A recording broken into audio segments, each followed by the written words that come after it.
Bonjour à tous, eh bien prenons un instant aujourd'hui pour lire et méditer un passage du livre du ciel de Luisa Picaretta. Au nom du Père qui m'a créé, du Fils qui m'a sauvé et du Saint-Esprit qui me sanctifie. Amen. Jésus, nous nous immergeons une fois de plus en toi, dans ta divine volonté, nous nous unissons à toi, nous nous identifions à toi, nous nous consumons en toi, nous fusionnons nos volontés dans la tienne, nous les fondons dans la tienne et comme tous les jours, Jésus, viens, nous t'invitons dans nos cœurs, viens t'y établir de manière définitive, viens avec ton Père, l'Esprit Saint, s'il te plaît, nous te supplions bien de continuer ta vie en chacun de nous, Seigneur, que ta divine volonté puisse être totalement souveraine en nous, qu'elle puisse opérer et agir librement à partir de chacune de nos humanités. Nous te faisons l'offrande de ce que nous sommes, Seigneur, nous venons déposer à tes pieds nos désirs, nos émotions, nos pensées, nos volontés, bien sûr, sers-toi de tout et viens comme fondation pour établir ton royaume, comme marche-pied, Seigneur. Nous voulons vraiment être comme d'autres toits sur la terre, nous voulons rayonner de ta présence, de ta lumière, de ton Esprit Saint. Marque-nous, Jésus, du sceau de ton divin fiat. Oui, Seigneur, nous te donnons nos mains, investis-les de ta présence. Nous te donnons nos pieds, viens marcher à travers eux, nous te donnons nos yeux, viens regarder à travers eux, viens parler à travers chacune de nos bouches, viens respirer dans nos respirations, écouter à travers notre écoute, viens penser à travers nos pensées, viens Seigneur faire battre nos cœurs, que ce soit ton sacré cœur brûlant d'amour qui vraiment batte à travers notre cœur et que vraiment à chacun de ces battements tu puisses entendre des milliards et des milliards de « Je t'aime Jésus ». Je t'adore, je te loue, je te bénis, je te remercie, je te rends gloire avec ta volonté au nom de tous. Je veux t'adorer Jésus avec la sagesse, avec la puissance et avec l'amour et ainsi que la sainteté de ta divine volonté Seigneur. Je veux le faire au nom de toutes les générations, je veux compenser pour ceux qui ne t'aiment pas, je veux réparer pour toutes les inéquités, tous les péchés, toutes les offenses qui blessent ton cœur. Seigneur, je veux à chaque fois t'offrir l'acte opposé. Je veux te recouvrir de l'amour de ton Père, l'amour de l'Esprit Saint, l'amour trinitaire, l'amour de ta maman, tous les actes d'amour, Jésus, que tu as placés dans l'œuvre de la création, ceux que tu as placés dans l'œuvre de la rédemption et ceux que tu as placés dans l'œuvre de la sanctification. Oui, Jésus, reçois tout mon amour vraiment et reçois-le non seulement à chaque battement de mon cœur, mais également à chaque battement de mes cils, à chacun de mes mouvements externes et internes. L'intention suffit, ça Jésus l'a dit, donc c'est magnifique. On prend Jésus dans les bras en disant, voilà Jésus, je te prends dans mes bras, mais avec les bras de maman Marie, avec les lèvres de ta maman, je te dis à l'oreille, eh bien les petits mots tendres qu'elle avait l'habitude de te dire, eh bien Jésus reçoit cela à nouveau, et en plus de manière répétitive et continuelle, puisqu'il y a vraiment dans la divine volonté, il y a cette répétition en fait. On fait quelque chose dans la divine volonté et cela ne s'arrêtera jamais. Donc vraiment Jésus est continuellement entouré là maintenant parce que je viens de dire des baisers de sa maman, de l'amour de son Père, de l'amour de l'Esprit Saint. On peut également reprendre tous les actes d'amour de tous les saints, de tous les temps refaits dans ta divine volonté Jésus et nous te les réoffrons avec notre petite touche de je t'aime Seigneur. Et bien sûr, nous le faisons à chaque fois au nom de tous les hommes de tous les temps. Jésus parle maintenant à travers ma bouche, envoie sur chacun de nous ton Esprit Saint, que ce moment fait en union avec toi puisse avoir des retombées dans tous les cœurs. Invoquons l'Esprit Saint. Viens, Esprit Saint, viens, par la puissante intercession du cœur immaculé de Marie, ton épouse bien-aimée. Viens, Esprit Saint, nous t'attendons, nous t'aimons, nous t'honorons, viens. Nous voulons vraiment grandir en amitié avec toi, grandir en intimité avec toi. Nous avons besoin de toi, Esprit Saint. Viens nous embraser maintenant, viens nous saisir, viens nous visiter. Voilà, remplis-nous de ce feu d'amour. Viens par la puissante intercession du cœur immaculé de Marie, ton épouse bien-aimée. Viens, Esprit Saint, viens par la puissante intercession du cœur immaculé de Marie, ton épouse bien-aimée. Alors, le passage que nous allons méditer ensemble est celui du 15 août 1930. Nous sommes donc dans le volume 28 et c'est notre sœur Louisa qui parle. Je pensais à ma céleste maman lorsqu'elle a été enlevée au ciel. Donc on est le 15 août, l'Assomption. Donc Louisa, elle fait sa petite ronde. Dans la divine volonté, on peut aller où on veut. Donc là, elle va se retrouver au moment où Marie s'élève avec son corps dans le ciel. Et c'est ça qui est bien. On peut, dans ces moments-là, placer notre amour partout autour d'elle. L'accompagner des yeux, la louer, la bénir, etc. On peut le faire au nom de tous. J'offrais mes petits actes dans le divin fiat en hommage à son honneur et à sa gloire, lorsque mon doux Jésus me dit: Ma fille, la gloire, la grandeur et la puissance de ma céleste maman dans la patrie du ciel sont insurpassables. La gloire de notre maman du ciel est insurpassable. Jésus dit, voilà, c'est la reine du royaume de la divine volonté, c'est la reine du ciel et de la terre. Sa gloire et sa puissance dans le ciel, sont insurpassables. Sais-tu pourquoi? Sa vie sur terre a été vécue dans notre divin soleil. Et la Vierge Marie n'a vécu que dans la divine volonté. Elle a vécu toute sa vie sur terre dans le soleil du divin vouloir. Donc voilà, on l'avait vu en ce mois de mai où nous avions médité, chacun de notre côté, mais ce livre bleu, Marie, reine du royaume de la divine volonté, on a bien vu que dès le départ, la Vierge Marie, donc dès la seconde 1 de sa conception, avait la divine science, divine connaissance, divine volonté, etc. Elle avait tout, donc elle avait cette connaissance de la laideur du péché. Elle a vu tous les maux qui ont découlé de la rupture de la volonté humaine avec la divine volonté, et tout ce que cela a engendré dans les générations humaines. Elle a vu l'homme malheureux, elle a vu l'homme par terre, l'homme écrasé sous des décombres, etc. Et donc, directement, et une mise à l'épreuve en fait. Elle avait connaissance qu'Adam avait raté son épreuve. Il avait la divine volonté, il a raté son épreuve, et donc il a perdu le royaume de la divine volonté. Et donc, elle a eu également une mise à l'épreuve, et directement, elle a fait l'offrande de sa volonté. Directement, elle est venue déposer sa volonté au pied du trône de l'Éternel, elle l'a enchaînée là, et donc elle n'en a jamais fait usage. Voilà, donc pourquoi la gloire et la puissance de Maman Marie dans le ciel sont insurpassables? Sa vie sur terre a été vécue uniquement dans la divine volonté. Elle n'est jamais sortie de la demeure de son Créateur. Elle ne connaissait rien d'autre que notre volonté. Elle n'aimait rien en dehors de nos intérêts et ne demandait rien qui ne soit pour notre gloire. Donc la Vierge Marie était continuellement, tout comme Jésus, en train de glorifier. Jésus, il est venu sur la terre avant tout pour donner à son Père la gloire que les hommes ne lui avaient pas donnée depuis la chute d'Adam. Donc voilà, il refaisait tous nos actes, etc., pour nous réhabiliter à vivre dans la divine volonté. Il donnait à son Père la gloire que nous n'avions pas donnée en fait. Il nous a vus à travers les siècles et il donnait cette gloire. Il donnait cette gloire à son Père. Et Maman Marie, elle faisait ça tout le temps aussi. Elle glorifiait la Trinité et elle n'avait pas d'autre désir que les désirs divins en fait. Elle n'avait que la même volonté que son Créateur en fait.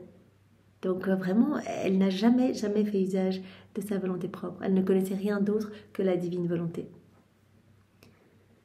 On peut dire qu'elle formait le soleil de sa vie dans le soleil de son Créateur. Le soleil de sa vie dans le soleil de son Créateur. Voilà, quand Jésus demande à Louisa, continue à t'élever, élève ton âme et vraiment sois attentive et crève ton âme dans le soleil de ma divine volonté.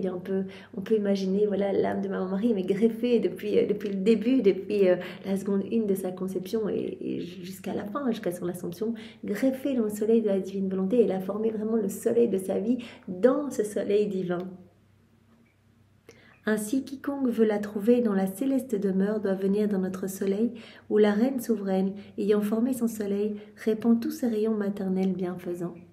Voilà, elle a formé son soleil. Jésus l'avait dit, elle formait des mers de lumière dans cette mer de lumière. Donc voilà, chacun de ses petits actes était comme un soleil éblouissant et éternel. Et donc elle formait des mers de lumière et cela débordait de partout. À chaque fois, elle était remplie de torrents, de grâce, de sainteté, de beauté. Et cela débordait de son âme en rayons, en splendeur, en lumière.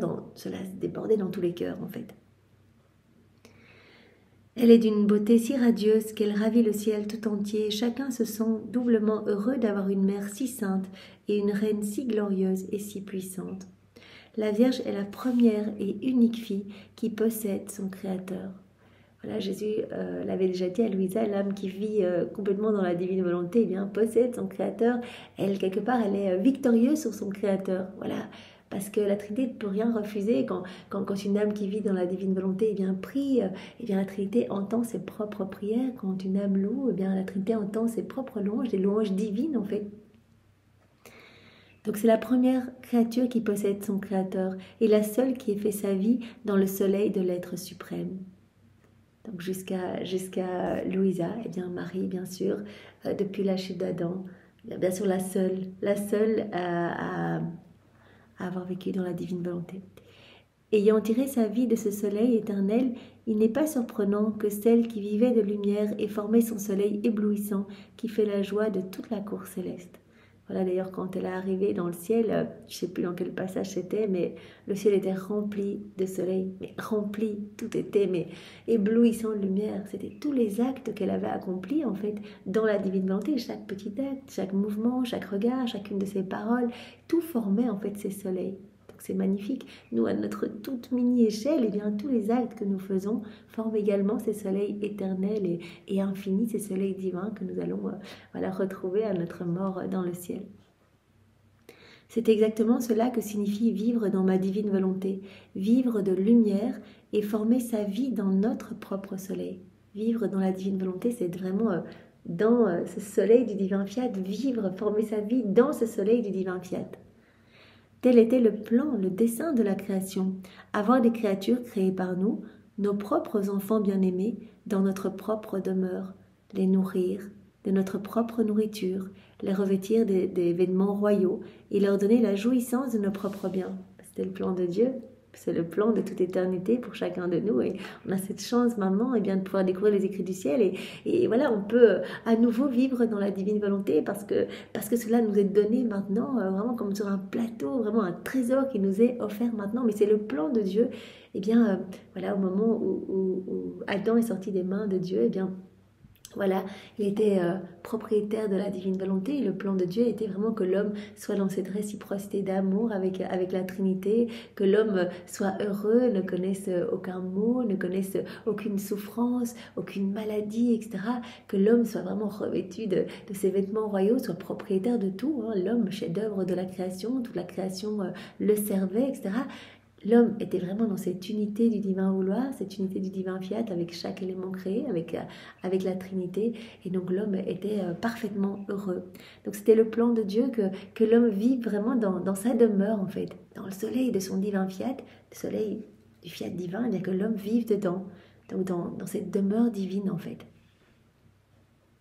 Sur terre, quel père et quelle mère peuvent penser à mettre ceux qui sont nés de leur viscère à l'extérieur de leur demeure, leurs enfants, sans faire don de leur héritage à leurs propres enfants.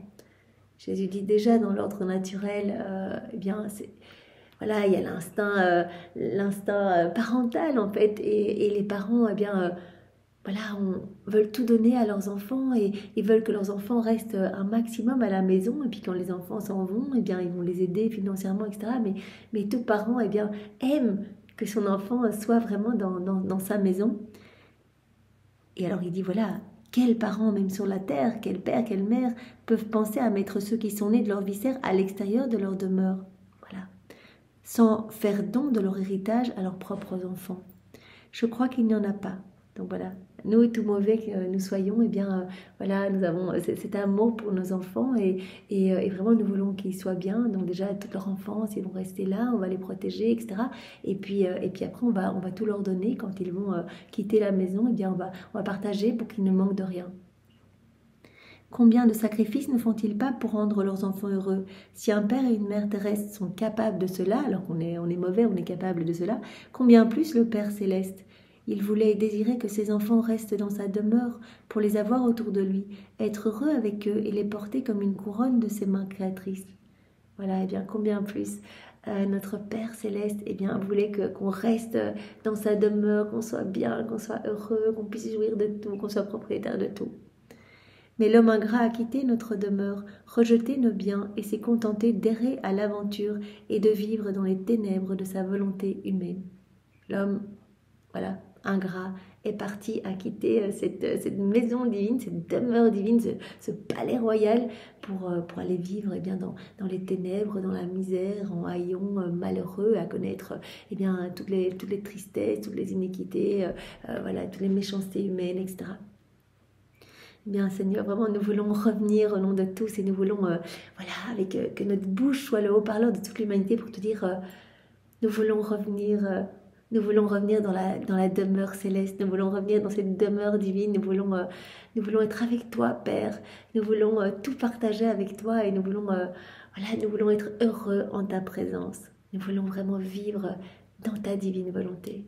Nous voulons tout faire pour ta gloire et pour que nos vies puissent devenir des petites sources de réjouissance pour toi. Je vous propose de continuer avec le passage suivant, celui du 24 août 1930. Donc toujours dans le volume 28, et c'est notre sœur Louisa qui parle à nouveau. Mon abandon dans la divine volonté continue. Je me sens absorbée par son invincible puissance si bien que je ne peux que suivre ses actes. Je suivais ses actes accomplis dans la création lorsque mon aimable Jésus me dit. Donc ça c'est déjà intéressant, voilà, elle est comme absorbée par cette puissance, la puissance du divin fiat. Elle dit c'est comme une puissance invincible. Je ne peux pas résister à faire mes rondes, je ne peux pas résister à louer, à bénir tout le temps. Et Jésus l'a dit, l'âme qui se plonge de manière régulière dans la divine volonté, cela va devenir comme une autre nature pour elle de vivre, de faire des actes dans la divine volonté. Donc cela va devenir de plus en plus facile, puisque à chaque fois, Jésus vient débroussailler notre âme, à chaque fois qu'on l'appelle, à chaque fois qu'on fait un acte dans la divine volonté, il vient retirer quelque chose de notre volonté propre pour y mettre quelque chose du ciel, quelque chose de divin. Donc notre âme se transforme petit à petit, Jésus s'installe vraiment, il s'installe bien et son tempérament nous gagne en fait, nous sommes remplis comme par sa lumière, sa volonté et donc finalement notre personnalité va changer, c'est Jésus qui va prendre toute la place en nous et donc c'est vraiment, cela va devenir de plus en plus facile en fait. De plus en plus facile, de plus en plus naturel d'appeler Jésus dans nos actions, de lui laisser toute la place en fait. Jésus me dit, fille, l'amour de mon divin fiat pour les créatures est si grand qu'il prend toutes les formes afin de pouvoir se donner à la créature. Ça fait quelques jours que Jésus nous parle vraiment de cet amour brûlant de la divine volonté pour nous, voilà, à travers chaque élément de la création, tout est une invitation pour que nous puissions voilà, nous plonger dans la divine volonté. On l'avait vu il y a quelques jours, voilà, le soleil par ses rayons qui nous réchauffent. Viens, regarde ma perfection, si je suis parfait comme ça, si je réchauffe, si je donne la lumière, c'est parce que c'est la divine volonté qui opère en moi. Elle travaille dans chaque élément et chaque élément, et comme nous invite en fait, la création nous invite à revenir dans la divine volonté, en fait, à nous unir à notre Créateur et à revenir dans cette unité du divin vouloir. L'amour de mon divin fiat pour les créatures est si grand qu'il prend toutes les formes afin de pouvoir se donner à la créature. Aujourd'hui, Jésus dit, l'amour de la divine volonté est tellement énorme qu'en fait, voilà, il va prendre en fait tellement de formes différentes. On le sait, chaque élément de la création est un acte distinct de la divine volonté qui fait partie de l'unité du divin vouloir, mais par exemple, voilà, les feuilles, les fleurs, les chants d'oiseaux, le vent, la mer, voilà, autant d'actes distincts qui nous appellent à venir nous plonger dans ce divin vouloir. Il prend la forme du ciel qui demeure étendu au-dessus de la créature, et en demeurant perpétuellement étendu, mon divin fiat embrasse la créature de tous côtés, la guide, la protège et la défend sans jamais se retirer, et demeure toujours un ciel pour son ciel, dans le cœur de la créature. Voilà, donc toutes les manifestations de l'amour de Dieu et la divine volonté, nous savons qu'on conserve des qualités divines de Dieu dans chaque élément créé. Donc c'est vraiment, quand nous nous baladons, tout ce que nous pouvons observer autour de nous, voilà, dans la nature, c'est vraiment tout est leçon de la divine volonté pour nous en fait. C'est ça qui est tellement, tellement beau. Mon divin fiat donc prend la forme du ciel, prend la forme des étoiles, et fait doucement descendre son sentiment sur la créature pour la caresser de ses baisers de lumière et s'insinuer doucement pour former les étoiles des plus belles vertus dans l'âme de la créature. Donc chaque élément de la création vient comme embrasser la créature, l'inviter à vraiment à cette inséparabilité avec son créateur. En fait, tout est vraiment invitation et à chaque fois on voit voilà, les cieux nous entourent et nous appellent à cette immensité, à nous plonger vraiment dans l'immensité de Dieu. Les étoiles viennent par leur doux sentiment former les étoiles des plus belles vertus dans notre âme. Voilà, elles essayent de nous transformer, de nous rappeler vraiment à cette place d'Adam dans son état d'innocence. Mon fiat prend également la forme du soleil, par exemple, pour irradier la créature de sa lumière et descendre dans les profondeurs de l'âme avec sa vibrante chaleur.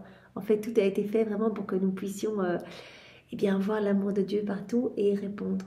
On a reçu nos sens également pour cela, les 3 puissances de notre âme également pour toujours rester connecté à Dieu. Et on voit bien combien, ça fait quelques jours que Jésus nous en parle, nous sommes bombardés de je t'aime, de Dieu qui continuellement nous dit je t'aime à travers chaque feuille, chaque semence, tous les rayons du soleil, à travers tout, à travers le vent, à travers tous les piaillements des oiseaux, le vol d'un petit papillon, tout nous dit je t'aime. Et tout nous appelle eh bien, au changement, à ce retour en fait. Mon fiat prend la forme du soleil pour irradier la créature de sa lumière et descendre dans les profondeurs de l'âme avec sa vibrante chaleur. Et avec la force de sa lumière et de sa chaleur, mon fiat forme les nuances les plus belles couleurs pour former le soleil de son fiat dans la créature. Donc voilà, chaque élément essaye de nous ramener à cette place. Voilà. Mais malheureusement, l'homme ne voit rien de tout ça, passe à côté en fait, ne reçoit pas les cadeaux, ne reçoit pas la lumière du soleil, la lumière divine, il ne va pas la recevoir. Si l'homme vit dans sa volonté propre, il ne va pas voir cela. Il n'y a que dans la divine volonté qu'on va pouvoir recevoir tous les biens cachés dans chaque élément de la création. Donc comme on a vu, les étoiles qui viennent déposer des petites étoiles de vertu dans notre âme, le soleil qui vient nous donner cette lumière divine, le vent, la force divine, etc., la puissance divine. Donc chaque fois, il y a ce petit cadeau, mais qu'on ne recevra que si on est vraiment dans la divine volonté, parce que dans la divine volonté, nos sens vont se dégager et on va voir en fait. C'est au moment où on va faire ces rondes, on va placer notre amour, reconnaître l'amour de Dieu et dire voilà, au nom de tout, je reconnais ton amour et je veux y répondre, que l'on va recevoir. Voilà. Sous son empire, en soufflant, donc le vent, le divin fiat prend la forme du vent pour purifier la créature, et sous son empire, en soufflant, il maintient allumée la vie divine et la fait grandir dans le cœur de la créature. Donc tout, absolument tout, en fait, est comme un petit voile cachant la divine volonté à l'œuvre qui nous appelle à vraiment à vivre dans cette mer de lumière, dans cette unité du divin fiat. Ma divine volonté s'abaisse à tout cela et son amour est tel qu'il constitue la vie de tout et qui peut servir, tout ce qui peut servir la créature, tout autour de nous, est vraiment un appel à revenir.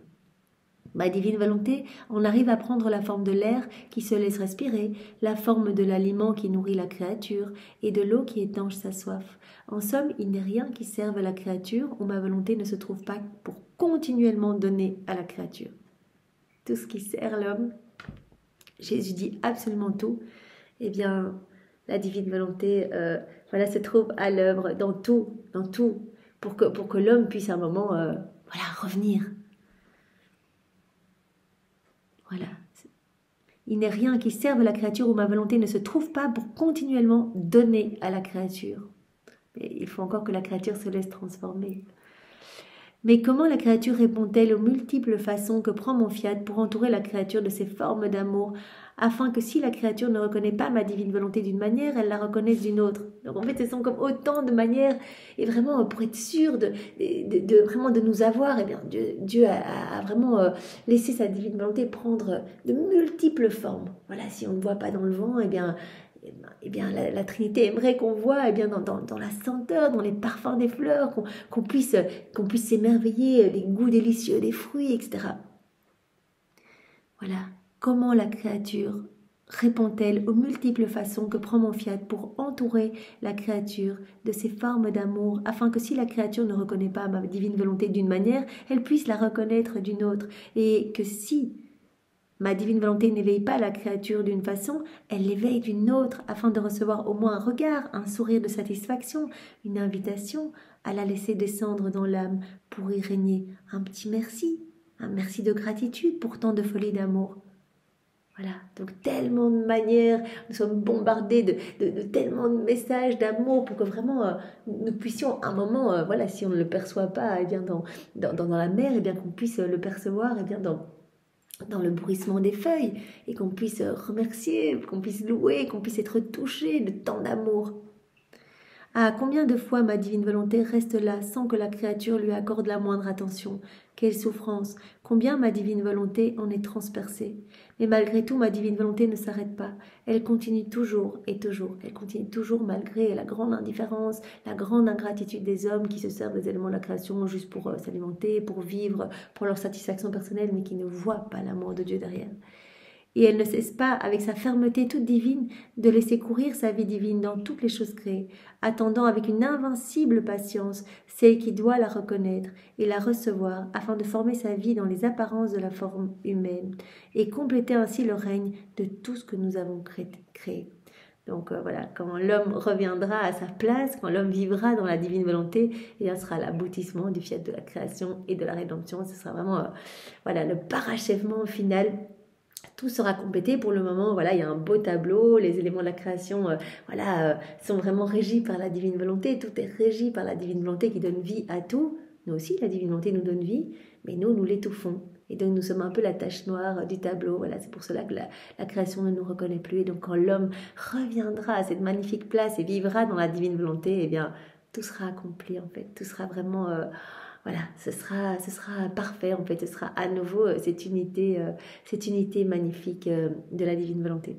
Après quoi, je suivis la divine volonté dans les actes de la création.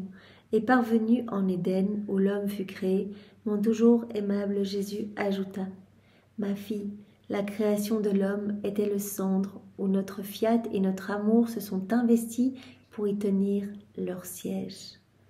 Donc voilà, au moment où l'homme a été créé, torrent de cadeaux, d'amour, de puissance, de sainteté, de dons, de bénédictions. Il était vraiment enseveli, il a été créé vraiment façonné dans l'amour, vraiment pétri dans l'amour. Il a été rempli de l'amour de Dieu.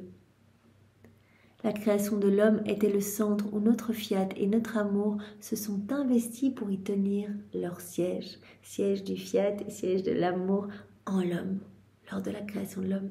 Donc la divine volonté, eh bien, comme vie en fait, comme vie, et l'amour, eh bien, comme nourriture. On a vu hier et avant-hier, il me semble que voilà, l'amour et le divin fiat, eh bien, sont indissociables en fait.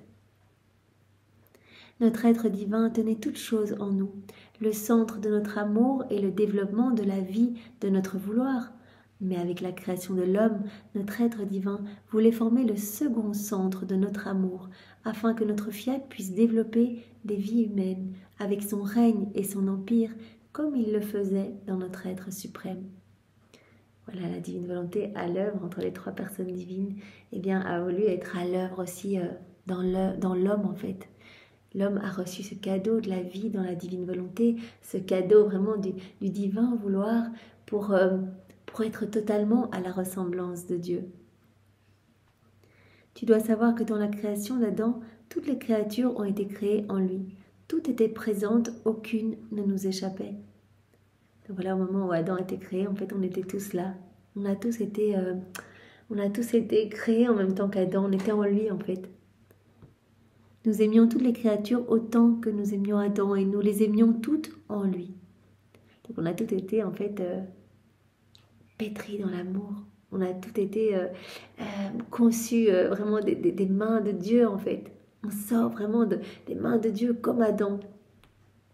En formant l'humanité d'Adam avec tant d'amour, le façonnant et le touchant de nos mains créatrices, formant ses os, déployant les nerfs, les recouvrant de chair, formant les harmonies de la vie humaine, toutes les créatures étaient façonnées et pétries en lui. Donc voilà, Adam qui a été façonné par Dieu, et bien nous, en lui, nous avons ici été travaillés de la même manière par Dieu. Nous formions les os et étendions les nerfs de toutes les créatures.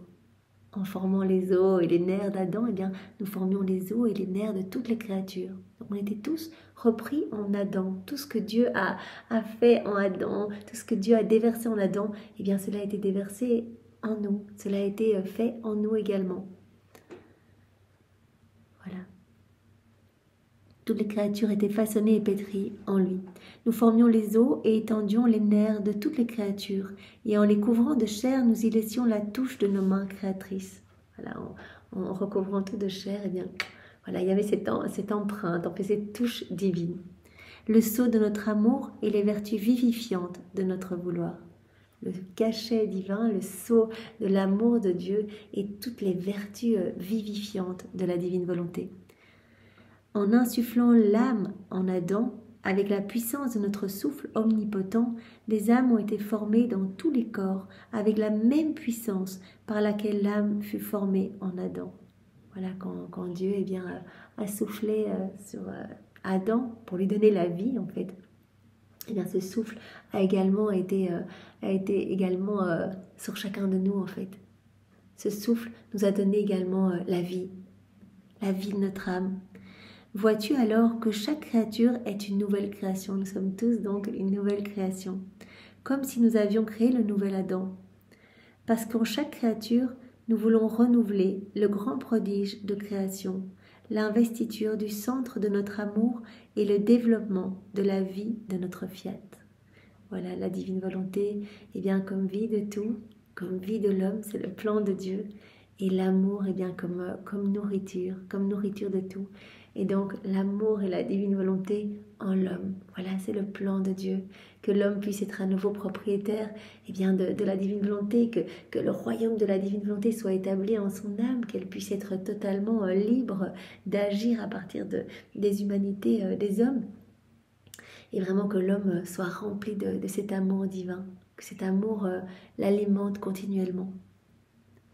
L'excès de notre amour en créant l'homme était tel que jusqu'à la venue de la dernière créature sur terre, nous serons dans l'acte continu de création. Donc pour chacun de nous, donc on était en fait en Adam au moment où il a été créé. Donc c'est comme si chacun de nous avait été personnellement façonné, pétri par les mains de Dieu.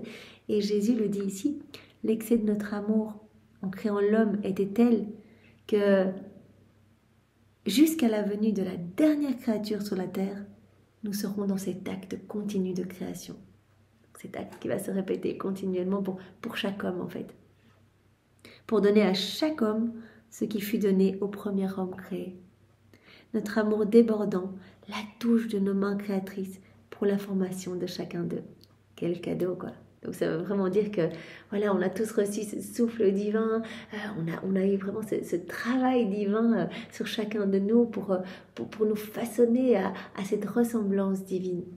Et on a tous reçu voilà, la divine volonté qui est dans notre cœur, qui veut se déployer. Maintenant, bien sûr, c'est notre volonté humaine qui écrase, qui étouffe, qui n'en veut pas, qui ne reconnaît pas, etc.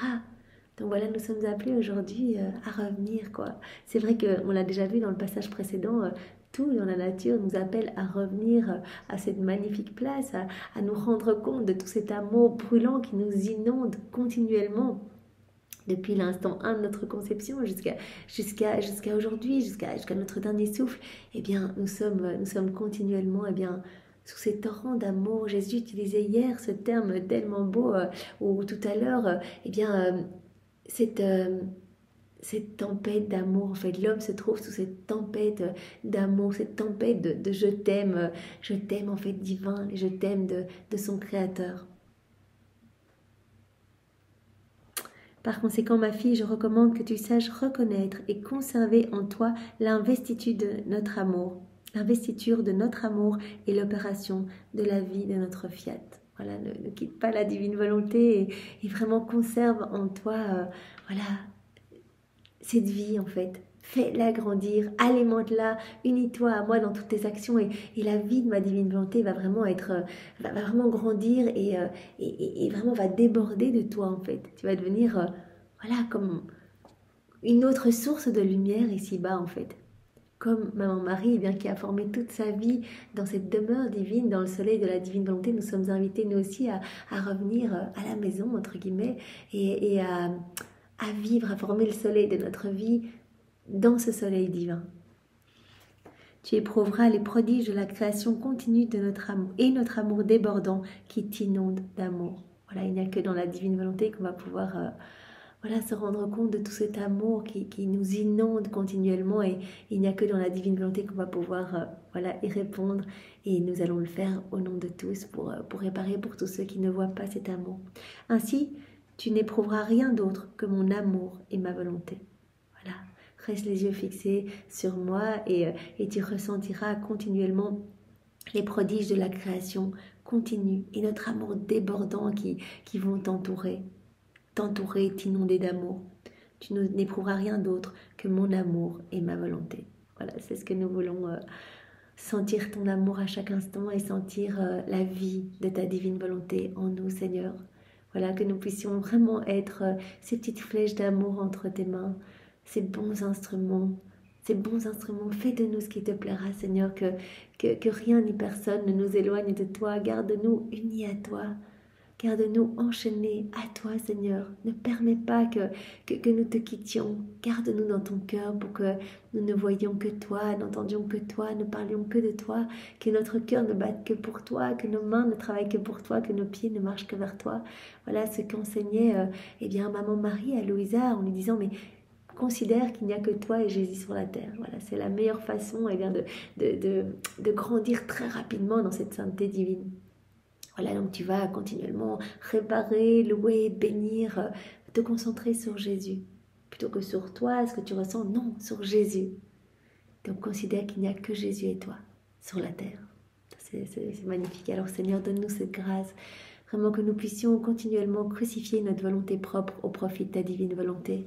Oui Seigneur, vraiment que nous puissions crucifier nos mauvais regards et laisser tes regards d'amour à travers nos yeux, tes regards se diffuser, regarder tes enfants à travers nos yeux à nous, que nous puissions crucifier nos mauvaises paroles, nos paroles vaines au profit de ta divine volonté, que ce soit toi qui parles en nous Seigneur, que nous puissions crucifier nos mauvaises actions, nos actions qui ne te glorifient pas, nos actes déconnectés de ton divin fiat, au profit de ta divine volonté, que ce soit toi Jésus qui agisse en nous, que nous puissions crucifier ce que l'on entend de pas bon quand on te laisse glisser dans des mauvaises conversations, ou que l'on fait écouter des mauvaises conversations, que nous puissions crucifier cela au profit de ta volonté, à toi Seigneur, que ce soit toi qui viennes écouter à travers nos oreilles.